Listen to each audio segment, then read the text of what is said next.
Itong pamilya mo, ito ka. Magprangkahan na lang tayo. Ito isang pamilya.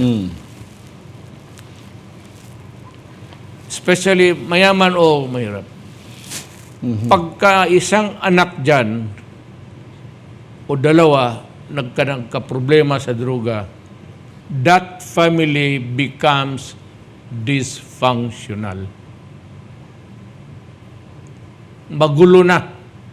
Away na mag-asawa niyan, anak, sisihan na.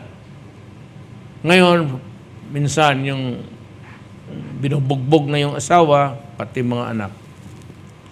So in desperation, walang kita, walang trabaho, lalo na yung ama, ang tinamaan, wala na. So the wife sometimes, or many times over, ating mga kababayan will go to the recruitment agency to be deployed in the Middle East.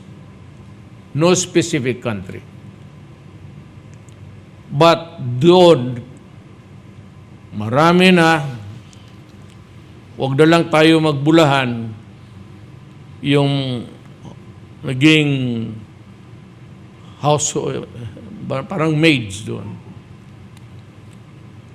Nire-rape, binubugbog, umuwi dito minsan. Alam mo bakit? Minsan, karamihan, basa ba niyo sa newspaper? Walang nag-suicide na bumaba. Tumatalon sa bintana, diretso yan. Takbo.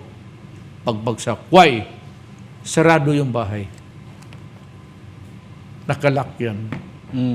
So, ang mga ating mga anak na babae, nanay, kapatid, in total desperation, they commit suicide.